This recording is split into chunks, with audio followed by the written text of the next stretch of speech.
The Lord of Legislation dared to accuse the young lady after all the turmoil she had just been through, attacked by angry magic monkeys and then betrayed by the despicable Yi-Lip, all for the sake of greed. She could only survive to tell the tale thanks to her senior, Woon. Of course, he would support every word she said. He even brought out the yin-yang shield he used to protect the young lady. The courts of Yi-Lip also supported their story.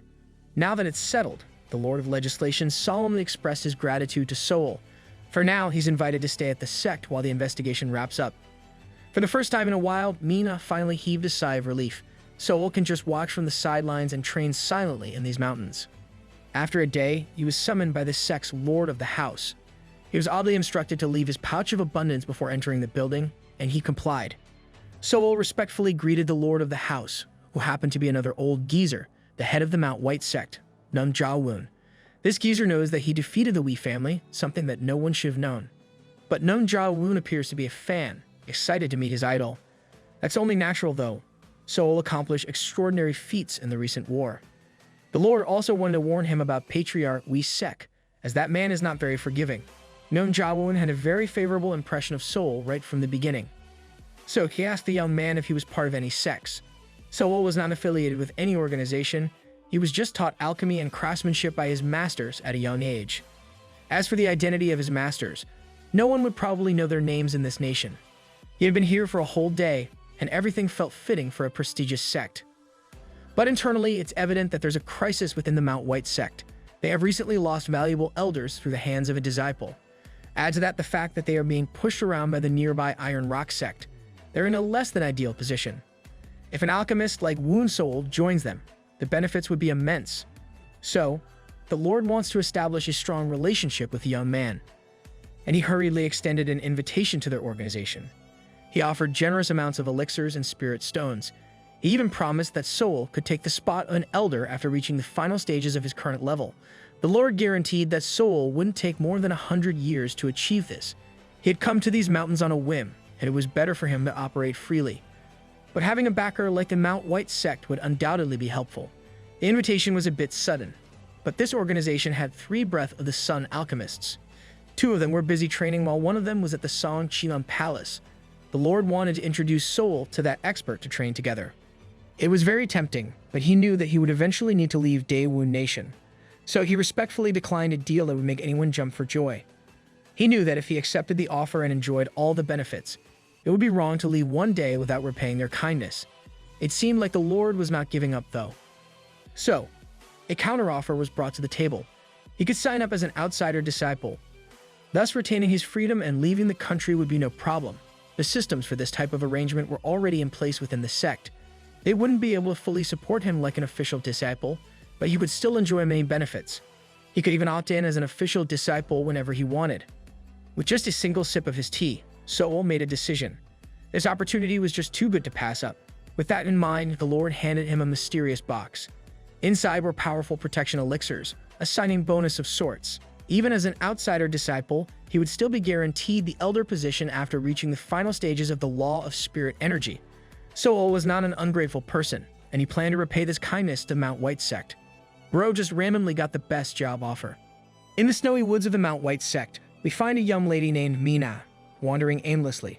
She is gripped by a sense of detachment from the sect following the loss of her master. In her darkest moments, she contemplates whether facing Yi-Lit's wrath might have been a preferable fate. Unexpectedly, a diminutive magical creature lands gracefully upon her shoulder. It is none other than Wanwan. Initially, Min-Ah mistakes the creature for a wild, fragrance-tracing feline. Soon, a familiar voice offers her a winter coconut to nourish the tiny feline. Wherever Wanwan goes, disciple Woon Seoul follows diligently. The two of them joyfully feed the cat its favorite treat. Out of the blue, Seoul queries Min-Ah about her decision to evade the sect entirely. She believes that someone as gifted and resilient as Seoul could never truly comprehend her inner turmoil. Rumors abound that Seoul may soon become the youngest Breath of the Sun alchemist in history, while Min-Ah struggles even to attain the law of spirit energy without a master's guidance. However, she has already gleaned the essential knowledge and even possesses a Naiban from a superior magical beast. Seoul extends an offer to transform this Naiban into an elixir for her use. Feeling a deep empathy for her solitude, he is eager to assist. Min-ah gratefully accepts his offer, recognizing that both she and Seoul have lost their masters at the stage of heavenly birth, and it's their shared responsibility to fulfill their untapped potential.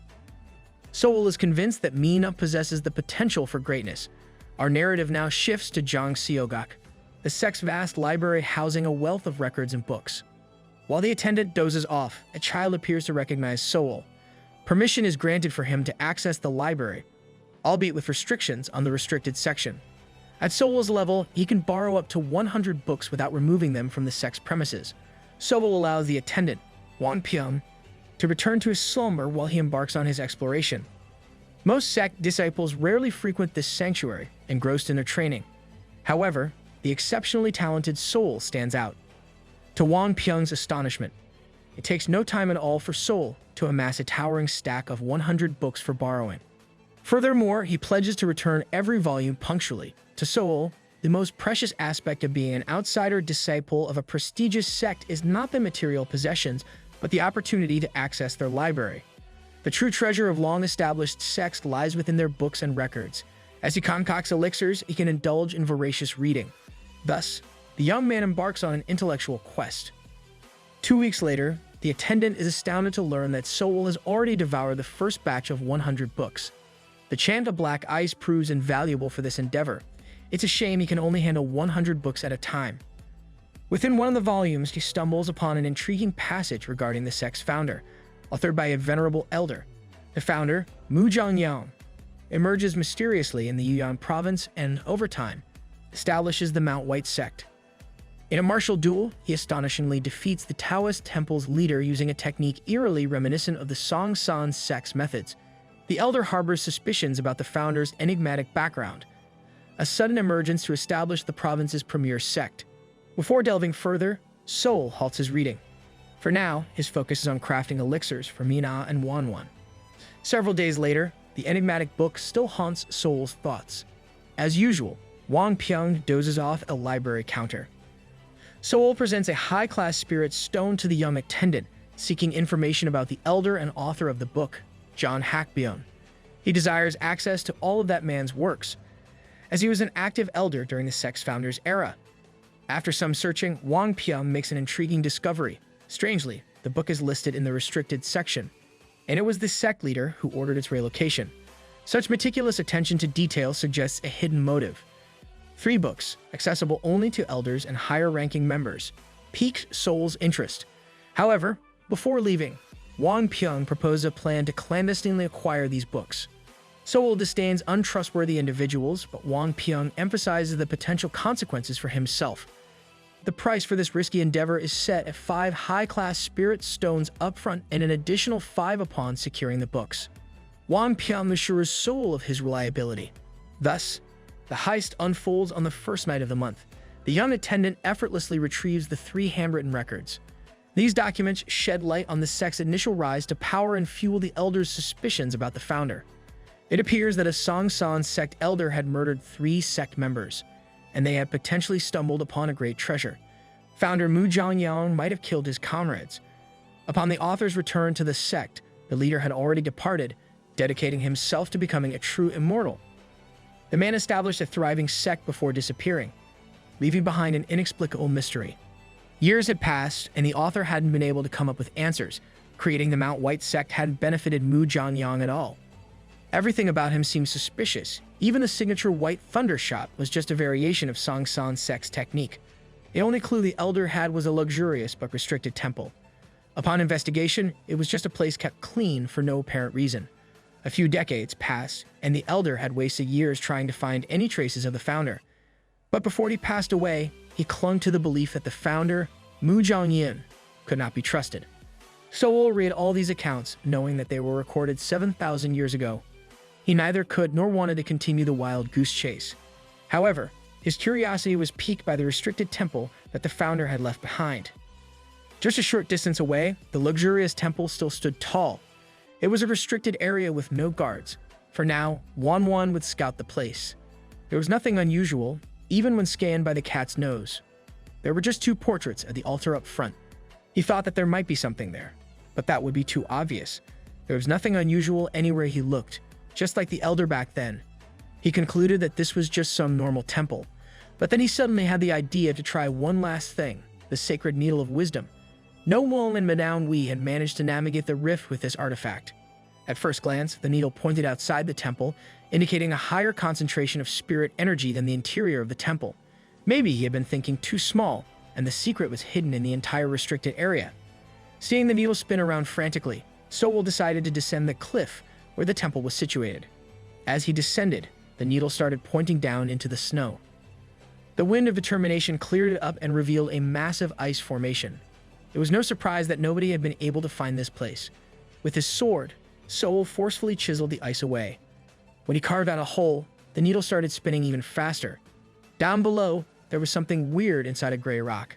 He fastened the debris with an inner binding seal and slowly cleared everything out by pulling it up. The massive hole was clogged by this enormous gray rock. It was about time to go exploring underground. Sowell lit up the subterranean area with a small fire. It was a man-made cave. He thought there was something amazing inside, but he was only greeted with freezing cold air.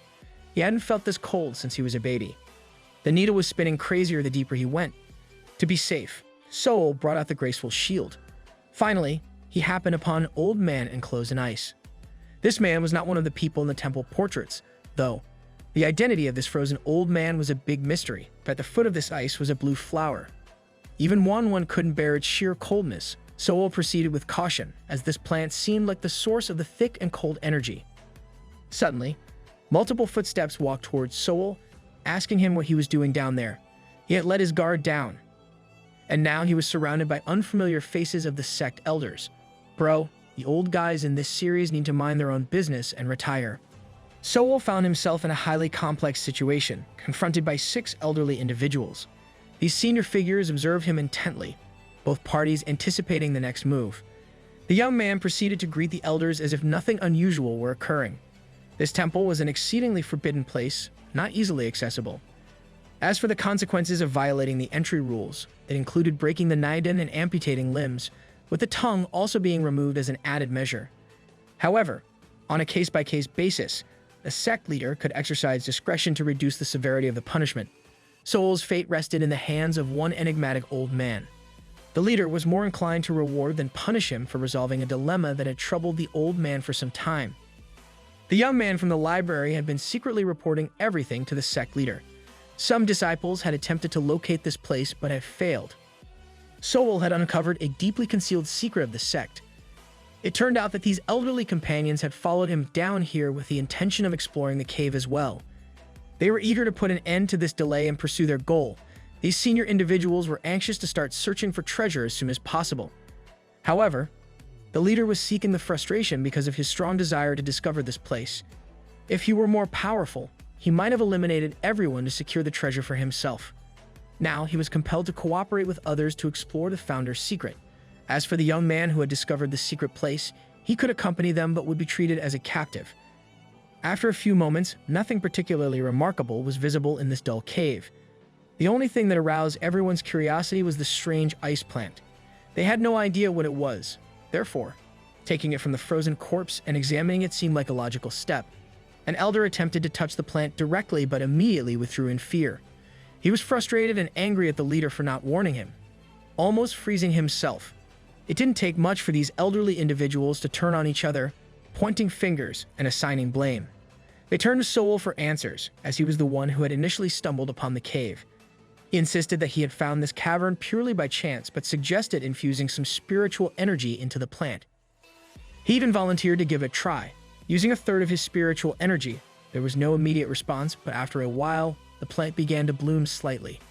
Seeing a reaction, the elderly individuals looked on with a mix of confusion and greed. They were all roughly equal in level, so none had enough energy to fully activate the plant. The impatient Elder Siuk, who had tried earlier, was determined to give it another attempt. The leader halted Elder Siuk and ordered the deployment of the Quaternary Palace.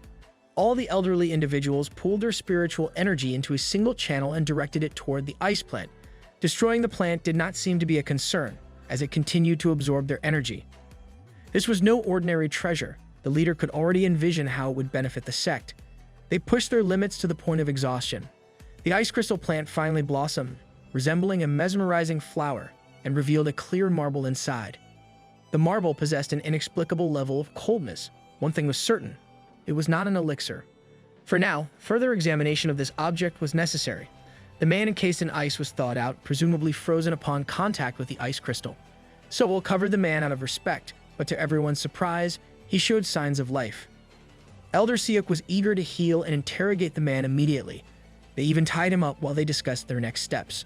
Sowell was the only one who noticed that the frozen man had broken free. The elders showed little regard or respect for the man, sitting arrogantly atop their high horses. However, the strange old man had become incensed at being awoken from his icy slumber. Rule number 1, don't mess with sleeping experts. Judging by his energy and demeanor, this man is no ordinary individual. It appears that even the man himself doesn't believe he was trapped in ice. When asked if they were members of the Mount White sect, Nung Ja-woon introduced himself as the 38th leader. The Iceman mocked him for masquerading as a sect leader when he was merely a mid-level law of spirit energy noob. As for the Iceman, he went by the name Mu Jiangyang. His white hair and wrinkles suddenly vanished, transforming him into a middle-aged man. This situation deeply concerned the sect's elders, who suspected that this man was merely impersonating the sect's founder. Sowell remained cautious. If this man truly possessed the vitality of yin and yang alchemy, he could annihilate everyone in seconds. The Iceman didn't care if the elders believed him, but he couldn't forgive them for interrupting his nap. He had already decided to crush these worthless insects before him, sparing only the one who had provided him with the elixir of purity and covered his body. The elders remained skeptical of this tough act, while Sowell presented himself as the one who had covered the man's body. Nung Ja-woon insisted that they meant no harm and only wanted the marble and an apology from the Iceman. This made him the primary target in Mu Jiangyang's eyes. The guy drew a blinding sword from his chest. A treasury inside the body indicated someone who had achieved the vitality of yin and yang. The sound of knees hitting the ground echoed throughout the cave. This man was undoubtedly the founder of the Mount White sect, Mu Jiangyang himself. The inferior sect leader desperately begged for forgiveness, groveling like never before in his life. But the founder was decisive, and a single swing separated Nung Ja-woon's head from his body. The founder didn't tolerate a mid-level law of spirit energy practitioner sitting on his throne. The other elders dared not utter a word as they knelt. They were at least better than the moronic leader in the founder's eyes. Elder Siuk, in particular, had provided him with the elixir of purity. This monstrous man offered clemency to 2 out of the remaining 4 elders, but there was a catch. They had to eliminate each other, and the last 2 standing would be forgiven. Desperate to live, the elders exchanged cautious glances. If Mu Jiangyang truly was a vitality of yin and yang expert, this gruesome situation might have been unnecessary. While many had witnessed some vitality of yin and yang tricks, they were uncertain of the man's true capabilities. Killing a defenseless man on his knees was a simple task. Even now, the supposed founder was merely using the elders' fear, so Sowell intervened and thanked the man for sparing his life.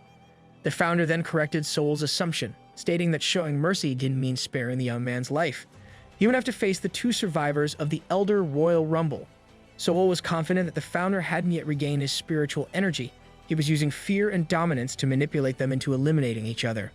Sowell drew the attention of the elders about to engage in combat, emphasizing that fighting would be pointless if no one would be spared. Even the founder's piercing gaze didn't deter him. In retrospect, it seemed the man wanted them all dead to prevent the truth from emerging. Consequently, the founder ordered everyone to turn their blades towards Sowell. This time, the young man would retaliate, pointing out that if the founder truly was the legendary sect founder, he should be capable of killing Sowell with a single attack. If the young alchemist survived that strike, they could unite against the overbearing man. In that moment, he remembered his 5th master. Faced with the founder's dragon-like attack, he vowed to survive. The initial strike was blinding, but Sowell managed to block it. However, 3 more attacks followed, each blocked by Sowell's trusty shield. The fraudulent founder couldn't penetrate his defenses. Mu Jiangyang was not the sect founder they worshipped. He was a fraud who had not reached the legendary vitality of yin and yang level. Urging the elders, he convinced them to unite and confront the imposter. Sowell had said it all, but he barely survived, using every defensive technique at his disposal. Elder Siuk was the first to respond to his call, urging everyone to follow suit. Whether he was the sect founder or not, this man had attempted to kill them all, leaving them with no choice but to fight back. It was now 6 against 1. There were no leaders or elders in this struggle. They needed to pool their strength to challenge the tyranny before them. Mu Jiangyang appeared ready to face them all at once. If the elders were to execute the quaternary palace formation once more, they might have a chance against the cunning fraudster. However, this could also be their worst move against this ancient trickster. The founder believes that using the quaternary palace against him would be pure comedy. After all, that technique is his legacy, and he only passed down skills without any real impact. With all the fooling around and yapping, the elders eventually decided to go ahead and execute the formation. They pooled their energies to unleash an unstable beam. In response, Mu Jianyang swiftly summoned a larger dragon apparition. The clash of these two powerful attacks was straight out of Dragon Ball Z. The fraudulent founder realized he was being pushed back, a comical situation for someone claiming to be an all-powerful being, struggling against a group of elderly men. Elder Siuk understood what was happening and couldn't help but chuckle to himself. A yin and yang alchemist of the founder's caliber shouldn't find themselves in such a situation. Just one more thunderous shot, and it seemed that Mu Jianyang would fall to his knees. Another attack from the formation might do the job. The founder found himself in a tight spot, all because of the words of a young man who had just woken up from a coma. His plans were already unraveling thanks to these ants. This situation left him with no other choice but to reveal some of his trump cards. These newcomers would likely be unable to fathom the arsenal he possessed. With the discovery of the marble, even novice alchemists could easily attain the vitality of yin and yang. The elders were confident that they could figure out the marble's secrets on their own, thinking they held the advantage. However, this shouldn't be possible because it was a treasure from the High Ancient Era, a legendary item with many hidden secrets. The High Ancient Era was so distant in the past that there were barely any records remaining. Treasures from that time were far more valuable than anything found today. Even the formidable founder had only stumbled upon this item in a historical site. This mystical plant was known as the frost flower, renowned for its ability to absorb frigidity and thrive in cold environments. Mu Jianyang scoured the corners of Daewu Nation for a location that would suit the flower's needs, eventually settling on Mount White and the Forbidden Temple. It took at least 10,000 years for the flower to bloom, so he prohibited anyone from entering the grounds. Establishing the entire Mount White sect and making it the most prestigious in the province was simply a security measure. Considering what transpired today, it seemed that this mandate had been violated by these young individuals. Elder Siuk believed that the man was just stalling and recovering his spiritual energy through all his talking. The marble was the frost pill, a concentrated form of the flower's bloom. Due to the elder's interference, the pill couldn't develop properly and became impure. Nonetheless, consuming this imperfect pill would instantly improve one's level.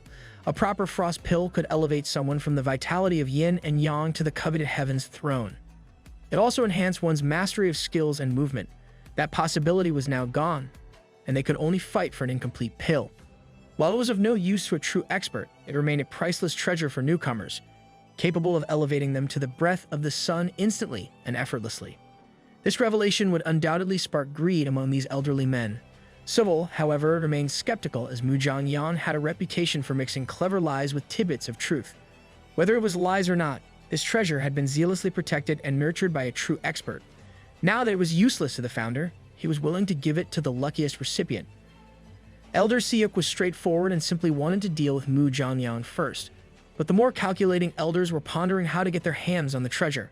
Going all out against the founder might jeopardize their chances of acquiring the pill. The priority should have been obvious, but these elderly individuals were overly calculating. Seeing a division forming within the group, Mu Jianyang tossed the pill to Elder Siuk. This immediately triggered other elders to call him out. All their relationships had gone out the window. The only thing that mattered was who would obtain the pill. Not wanting to deal with the ensuing chaos, Elder Siuk tossed it to another elderly man, one with nothing but greed and cunning in his eyes. Thinking quickly, Elder An acted as if Mu Jianyang was making a move. While everyone was distracted, he made a quick escape. Now, everything had fallen apart, and all the elders could think about was stopping Elder An. They were all unwittingly dancing in the palm of the crafty schemer. Mu Jianyang, the founder, might just be the greatest prankster. The situation has escalated to a battle of elders against elders. Elder An may be attempting to flee with the treasure, but his spirit energy has become unstable due to the frost flower's aura. Consumed by the rage of such a deceitful act, Elder Siuk unleashed one of his powerful attacks. Taking that red bean from behind can't be healthy for you, Grandpa. The pill now lies on the ground, and Elder An is lifeless. Elder Siuk was on the verge of seizing the treasure. He simply wanted to collaborate with his companions to confront the founder. However, a deadly blade was already aimed at his head. He managed to evade it. Another elder, Elder Qian proved to be no different from the rest. He vehemently opposed anyone else touching the frost pit, which earned him a painful faceplant onto the ground. Another elder arrived to assist Elder Siak. It has come to this, elderly individuals fighting amongst themselves for a supposedly priceless treasure. Greed has completely taken over, and everyone desires to be the last alchemist standing. Meanwhile, the founder merely observed the unfolding chaos as if it were a comedy show. He inquired of Soul why he wasn't participating in the bloodthirsty hunt for the frost pill. He recognized that joining the fray would be playing into the scammer's hands. However, there was a genuine possibility that one of the elders might seize the pill and escape. Soul understood that the founder also possessed greed, so he wouldn't willingly let go of the frost pill. Even this seasoned expert was impressed by his self-control. He retorted that, unlike Mu Zhongyang, he wouldn't betray his brothers out of greed. The founder suspected that there was something amiss with the elder who had written the ancient book. Thanks to that individual, Soul had discovered this hidden location. Thus, he was responsible for disrupting the founder's 10,000 years of cultivation. At present, the foolish elders found themselves in a stalemate, reluctant to make sudden moves. Even they couldn't believe it had come to this point, but there was no turning back. One of them must obtain the frost pill at any cost. Their standoff was interrupted by the founder's hearty laughter. He simply wished for the spectacle to continue and for the elderly combatants to eliminate each other. They were in no condition to contend with the founder anymore, given the injuries they had inflicted upon each other. The root cause of all this chaos was the greed of the now-deceased Elder An. Elder Siak would be willing to relinquish the frost pill to convince the others to turn their weapons against the fraudulent founder. Wen Soul was the only one in prime condition. They still had a chance at victory. If it was possible, they could reach an agreement to deal with the founder first. However, no matter how one looked at it, this plan seemed reckless. It was evident that the elders also wanted Soul to exhaust his spirit energy in the fight. Afterward, they would turn on each other again in pursuit of the treasure. These elderly individuals had already abandoned their sanity. As everyone pondered their own thoughts, a newcomer entered the cave. The elders referred to this person as Senior Huan Gan, and he was met with the sight of lifeless elders strewn about. No one dared to speak, for the elders themselves were responsible for the mess. Mu Zhongyang urged the newcomer to also covet the treasure. Seeing Huan Gan as a stranger, he suspected that the founder was behind it all. Even after introducing himself as the sect's creator, he was dismissed as insane. Seeking answers, Huan Gan turned to Soul, who briefly explained everything. The elders immediately attempted to save themselves after being implicated. But at the end of the day, they were simply individuals blinded by the allure of treasures. Mu Zhongyang then proposed that the treasure could elevate a noob like Huan Gan to the level of vitality of yin and yang. However, the wise elderly man wasn't buying it.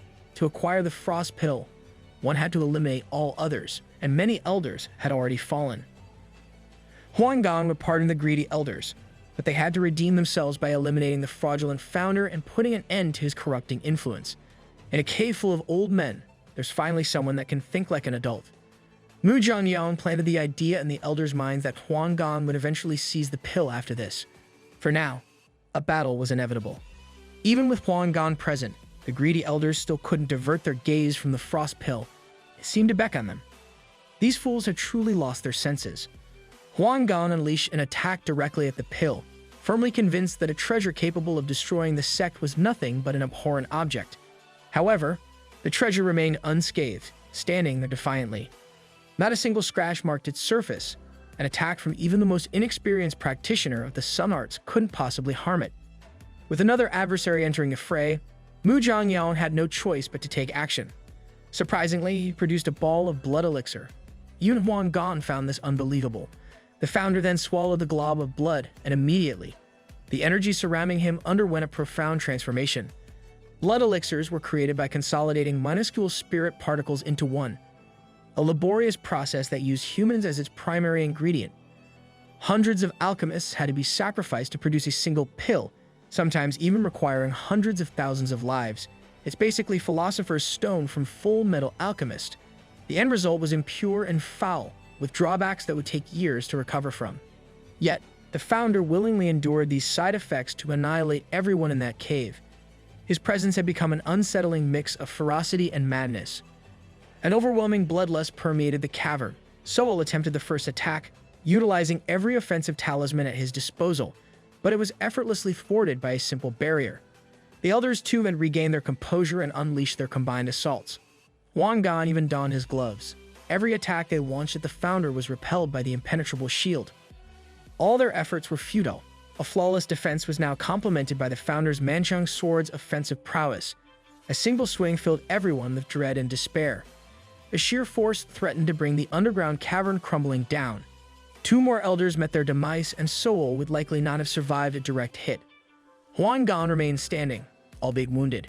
He retrieved something from his chest, radiating with a golden glow. His determination to vanquish Mu Zhongyang burned intensely. Huang Gan aimed to conclude this battle with one full-force strike. To achieve this, he needed Soul to break through the impenetrable spirit barrier first. The young alchemist complied without hesitation, employing everything at his disposal. His confidence and determination clashed with the formidable barrier. Soul refused to yield, especially when Huang Gan amassed a colossal reservoir of spirit energy for his final assault. The young man unleashed every artifact and expended all his energy reserves. Even the last remaining elder exhausted his power to bolster Huang Gan. Now was the moment. The final showdown in the underground cavern reached its climax, with only 3 combatants remaining. The barrier dissipated as the founder was compelled to concentrate on defending with his ethereal sword. A fist clad in a black glove versus an otherworldly blade, who would emerge victorious? An explosion reverberated throughout the area, leaving the founder severely injured but still defiant. Huang Gan, on the other hand, had met his end alongside his faithful glove. Soul lay on the ground, his condition uncertain. Mu Zhongyang chuckled to himself, believing he had finally exterminated these bothersome pests. 10,000 years had passed, but he now faced the prospect of meeting 10,000 more. His preparations for the numb soul creation technique would take an extensive period. And yet, he had been wounded by insects who wouldn't have posed a threat during his prime. Starting anew and refining his breakthrough might no longer be feasible. However, Soul had awakened, retaining enough energy to activate the destruction sword arts. Using the dark countercurrent, 3 blades soared through the air, skewering the man who had been on the cusp of immortality. The cavern had witnessed nothing but carnage, and our boy emerged triumphant. Shout out to the elders. They helped a little bit. Battered, bleeding, and severely injured, Wound Soul struggled to rise. Pain coursed through his body as he breathed heavily. He reached for a sword on the ground, extracting it near the lifeless body of the founder. Having endured the cruelty and cunning of this old man, he decided to swing the sword once more for good measure. The blade struck straight through the head, with a burning amulet. That's a straight-up Mortal Kombat fatality. From this point forward, he owed no allegiance to the sect and its elders, yet he owed his victory over the founder to them. In the end, Soul emerged with Mu Zhongyang's cherished sword and the Frost Flower. He emerged from the hellish depths of the underground into the open sky. The Mount White sect had lost nearly all of its relevant assets, and their future appeared bleak. It was only a matter of time before the rest of the organization discovered his involvement. First, he resolved to obtain fresh attire and quickly heal his minor injuries. Many had perished in pursuit of the Frost Pill, and now Soul held it in his hands. His next move remained uncertain. Consuming it directly might prove fatal, as Wanwan had trembled and fled upon seeing the pill. However, Soul noticed something peculiar. This pill had been crafted using the river of thirst and string craftsmanship. Utilizing his knowledge of string craftsmanship, he could hold the pill without succumbing to its coldness. The founder had claimed that this pill elevated one's alchemical abilities to new heights. If Soul could absorb it with string craftsmanship, it would undoubtedly propel him to a new level. With the frost pill being incomplete, he had a limited window for absorption. He placed it in his mouth, and it instantly began freezing him from within. Soul concentrated his spiritual power directly into his head to combat the cold. This controlled cold energy spread throughout his body's every crevice. In the initial stages, it demanded everything from him. All he could do was trust in the power of string craftsmanship to guide him through the process. After a while, nausea set in, and his grip weakened. The energy within his head reached its peak state. He had made it just in time, persevering just enough. It had been a close call, but he had overcome it. Now, he needed to reactivate his string craftsmanship. The next step was absorbing the remaining frost to awaken his Naidan. His chant of black ice also helped ward off paralysis. If someone had consumed this pill directly, they would have frozen to death within seconds. Fortunately, Soul possessed the means to absorb it gradually and safely. He couldn't discern how much time had passed, but he had absorbed it all. It appeared that the founder hadn't lied about one thing, and immeasurable spiritual power now flowed through him. Within his mental palace, he could finally attempt to breach the doors to the breath of the sun. This breakthrough differed from his previous ones. He would need to give everything he had to make this door submit. An infusion of his newly enhanced spiritual energy began to dismantle the impenetrable door in his mind. After a few adjustments and an overwhelming force, Soul finally shattered the gate. A successful breakthrough enveloped his body with an energy he had never wielded before. It was time to take flight and leave this place. He had achieved the level of a 4-star breath of the sun. He had improved every aspect of his alchemical expertise, rising to the upper echelons of experts. For now, he would return to the Mount White sect to assess the situation. A year had passed, and it appeared that he was not yet on a wanted list as he received a warm welcome. However, the bodies of the elders and leaders had been discovered. For now, he decided to check on the new leader. He introduced himself respectfully to the new top authority. The 39th sect head of Mount White was Tan Jianwen, and they were hanging on by a thread. The Iron Rock sect had been targeting their disciples after rumors of their decline spread. There was a competition against the Iron Rock sect scheduled for next month, and these individuals aimed to bring about Mount White's downfall. Mount White faced coercion to accept a penalty of closing their doors for 1,000 years if they lost. There was a straightforward solution to this dilemma. Let Wound Soul participate. That's right, let the boy cook. Mount White's sect won't have any high-class alchemists for the upcoming matches. Normally, he wouldn't care too much, but he still wants to fulfill the rest of his duties to Senior Huang. So he's taking part in this competition. The new leader felt like a heavy weight had been lifted from his shoulders after hearing that. After some haggling, the two sects have agreed on a 500-year closing upon losing. 10 people from each sect are going to participate. If the Iron Rock sect starts losing, they'll undoubtedly bring out Bong Gong, a breath of the sun alchemist. But now Mount White lacks the manpower to even fill up 10 slots of alchemists with decent power. Sowell just assured the head that he'll do his best. The number of people in the sect has also noticeably decreased. Many are still recovering from the Iron Rock sect's bullying. This reminded him of Mina, the kind young lady Ak Yu-min. She was wounded in the last spar against the dubious sect. Ak Yu-min's internal wounds are not looking good. The only explanation for her injury is that she fought until she ran empty, without a single drop of energy left. And her case was not isolated at all. The wickedness of the Iron Rock sect is deplorable. Upon arriving at this place, no one had noticed that Soul had reached the breath of the sun level. Upon reaching the vitality of yin and yang, one's cultivation level becomes obvious. For now, he can finally do what he wasn't able to do in the past, making use of the true samadhi fire. After some time, he tended to Ak Yu-min, and she finally regained consciousness. She woke up to Soul's face and voice. He also handed her a 9-leaf healing elixir, especially useful for healing internal wounds. He concocted this pill for her and the other injured disciples. Soul made a point of assuring Ak Yu-min that she'd give her best, that she had done well, and it was admirable. After relentless bullying from the enemy sect, it was the first time she had heard such kind words in a while. She really did give it her all, but it wasn't enough. Soul's words gave her some much-needed comfort, and thanks to the elixir he gave her, Ak Yu-min reached the last stage of heavenly birth. And one more thing, he wanted to give her a case of healing elixirs, given that she's internally injured a lot of the time. Ak Yu-min couldn't help but feel like she was always indebted to this man. The mountainous area known as the Flying Peaks would be the venue for the upcoming matches. The remaining experts of the Mount White sect arrived at the promised place. Of course, that included Soul himself. Everyone's on their toes because the sect's fate is at stake. Everyone probably has little hope for where they'll be after this contest concludes. It really is a disaster. To add insult to injury, the Iron Rock sect is running late, and they're doing it on purpose. Some are hoping that they don't show up at all. The provincial inspector alchemists are probably en route along with the enemy sect.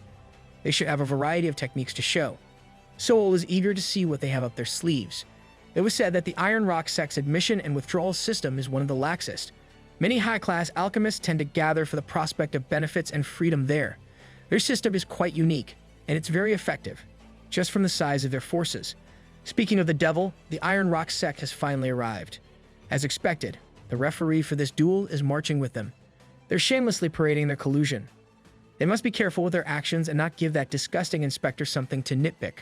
But the head had no choice but to show respect, asking for clean and fair fights.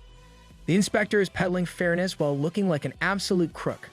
Imagine pulling up to a game and the referee is wearing the opponent's uniform. As for the rules, it'd be a race to 10 matches. An alchemist stays on the field until they lose. This brings Mount White to a disadvantage as the head believes that they're no match against the enemy Breath of the Sun expert. Wu Soul shouldn't even be here as he's just an outsider disciple, not required to participate. Yumin thinks that he'll ultimately end up getting injured at this rate. With the participation of the enemy Breath of the Sun alchemist, everyone in Mount White thinks they're done. They're just clueless about the Dark Horse, Wu Soul's plans. They didn't waste time and started the contest right away. The first few fights ended as expected, with Mount White sect disciples' faces on the ground. The Iron Rock sect is just ruthless.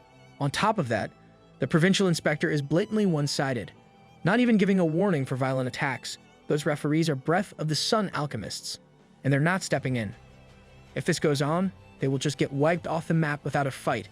The difference in average power is just too wide, but there are still disciples who want to fight for the sect's sake. The odd-looking man from the Iron Rock sect will be facing the intense-looking Yuk Janyo. The odd-looking fella, manhwa, insulted the quality of the enemy sect. In his sect, they are ranked based on pure skill, and he's just someone on the lower ladder. It would be disgraceful if Mount White sect gets swept by the first three enemies. With his grim-looking spear, Yuk Janyo steeled his resolve to give his everything for the sect. He rushed in just so he could give Wu Soul the space he needed. The first attack ended up hitting nothing. manhwa is already on top of him, readying a counterattack. A green finger beam pierced through Yuk Janyo's shoulders. He's being pelted by damage away from his strike zone, and the mischievous enemy is not even fighting him seriously. Yuk Janyo is going for the second wave of attack with his barrier on. This time, he blocked the green beam and slashed his spear. Even with a long-range attack, his strike was dodged. He can't read the enemy's movement, and manhwa is already lurking behind. Another green beam was fired off as he barely got his barrier up on time. A few more of those annoying attacks have riddled Yuk Janyo with wounds all over his body.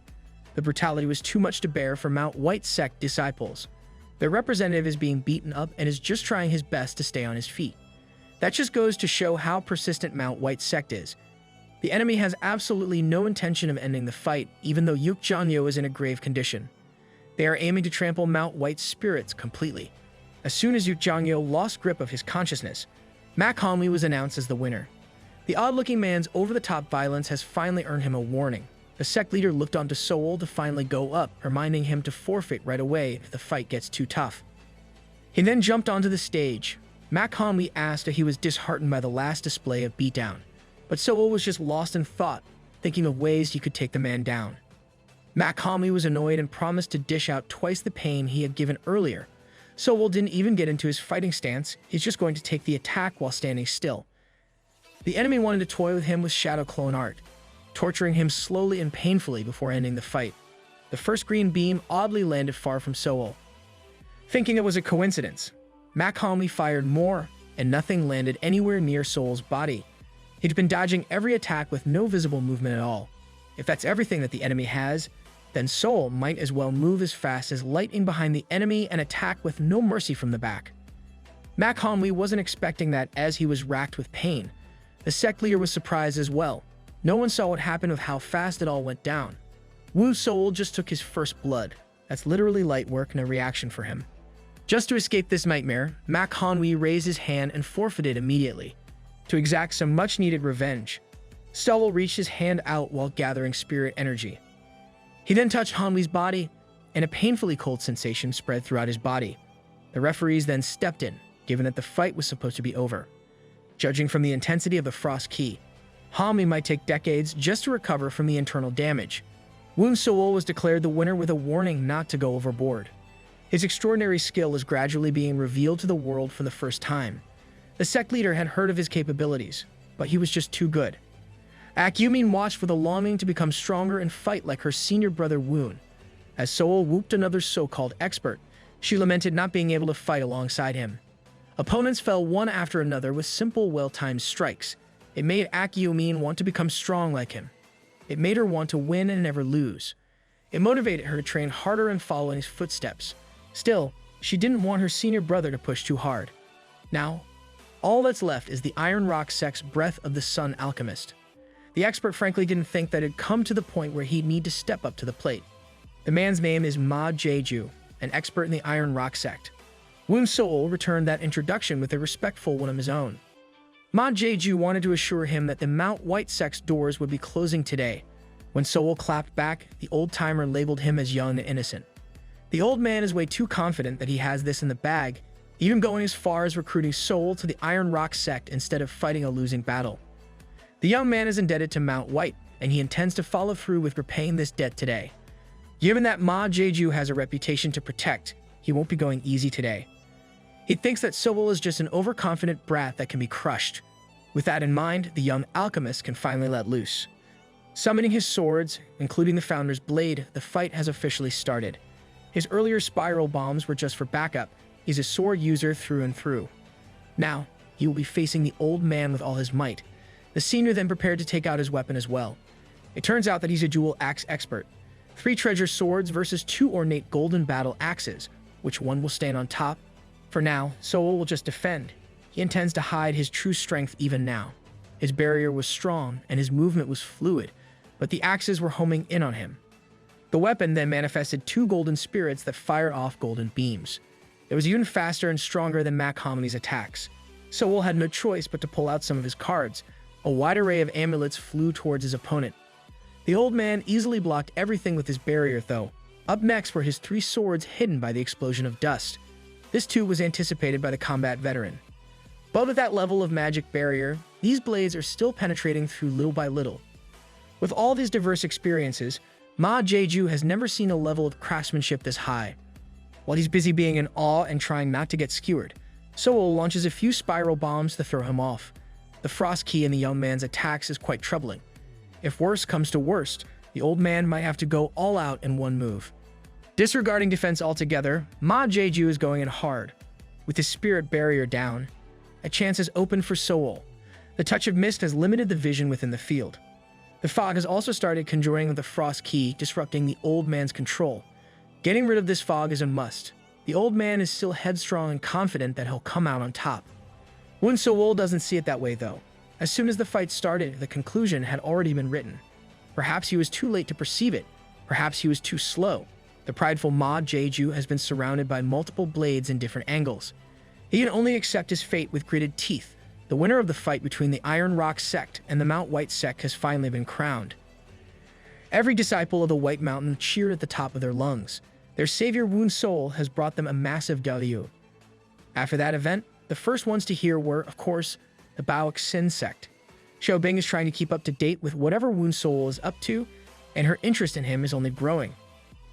Perhaps another meeting between the two is in order. She's prepared to offer Mr. Woon a deal of a lifetime he won't be able to reject. Knowing this girl, it'll either be super good or super bad. As per the agreement reached during the visit by provincial inspectors, the Iron Rock sect must remain closed for the next 500 years. Any sect members found outside their jurisdiction will face sanctions. Ma Jeju was compelled to acknowledge Sowell's concealed skills, which had taken the old man by surprise. This unexpected revelation had finally silenced an antagonist who had previously been rather contentious. The old man also understood that a loser's words were merely excuses, so he accepted his punishment gracefully. The disciples of the Mount White sect appeared rejuvenated with Sowell's victory. As he left the sect, a familiar, sweet voice called out to him. Ak Yumin wanted to congratulate him on his appointment as a guest elder of the sect. Now that he was an elder, he would occupy Elder Siuk's position. She had come to guide him to his new dwelling, and nearby, there was a place known as Sowun Peaks where he could harvest sacred herbs. He expressed gratitude to Ak Yumin for introducing him to the location. Finally, he had a workspace to repair his elegant shield and armor using beast parts. Rumors of Sowell, rumored to be a master of the spirit energy alchemy, sweeping through the Iron Rock sect, including defeating their Breath of the Sun expert, had spread like wildfire. Many initially found these rumors too ridiculous to believe, but when they were proven true, they had a profound impact on the entire Yan'an province.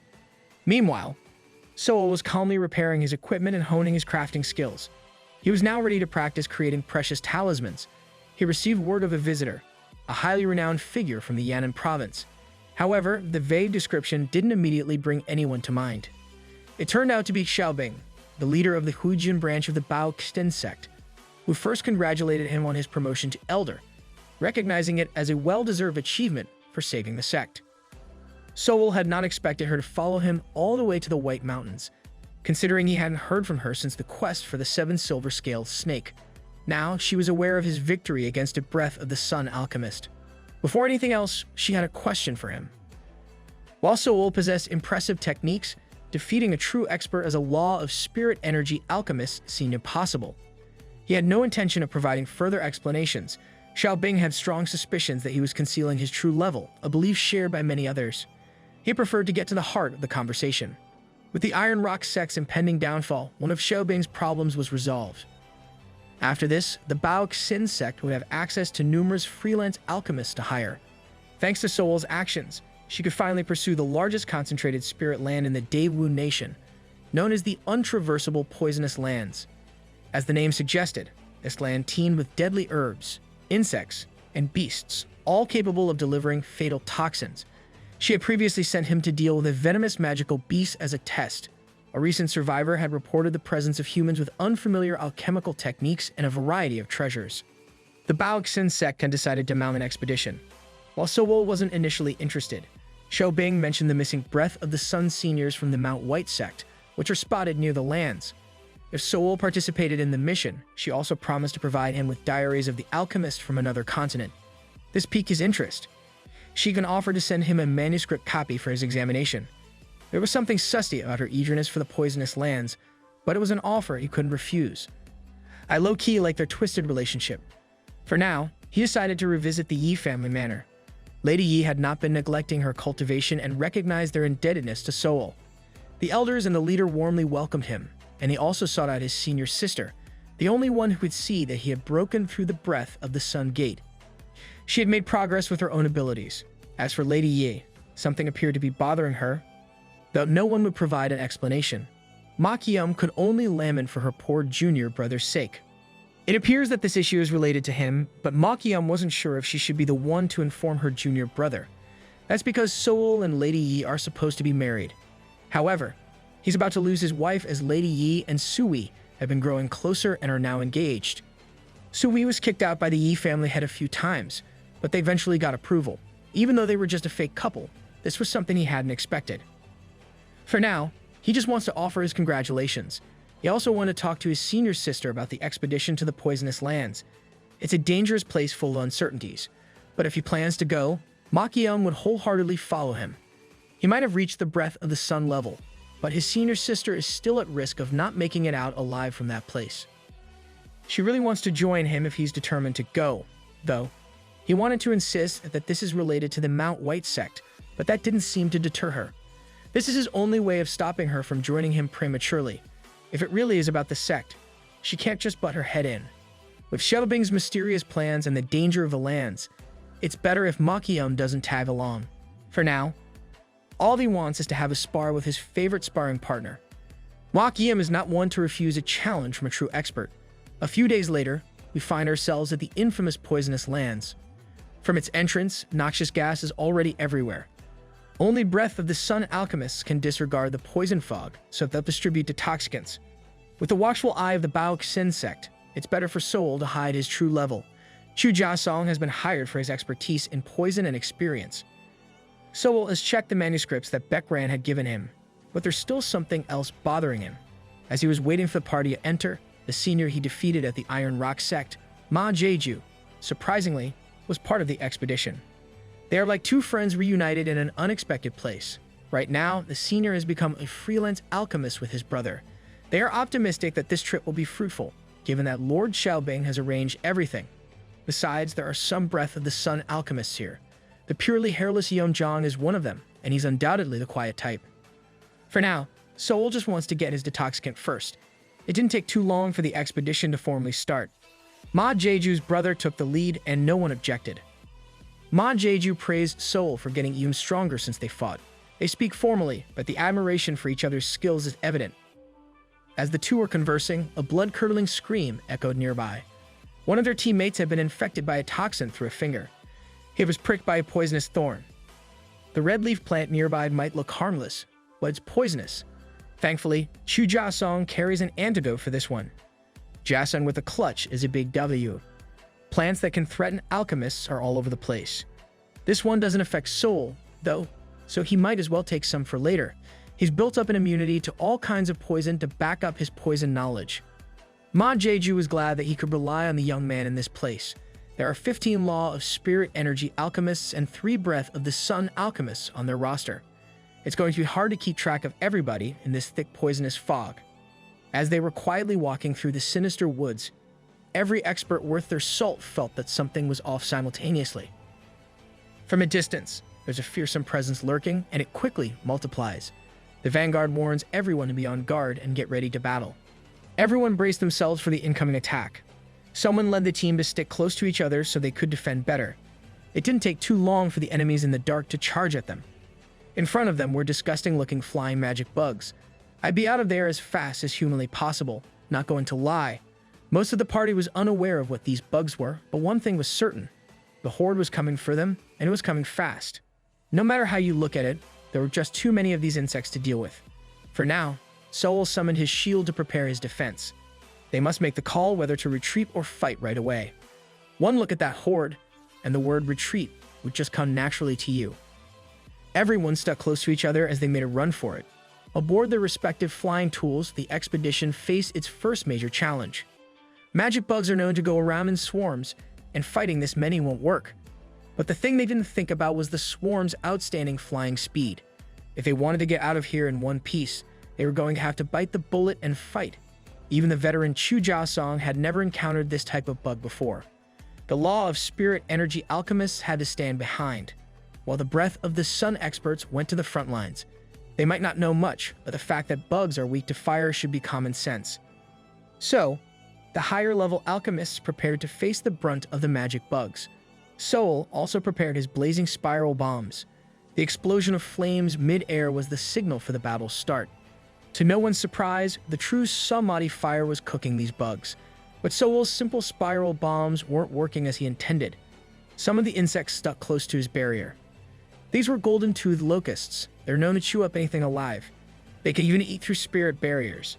And the most fearsome aspect is their numbers. For now, he can only unleash some frost key into the air.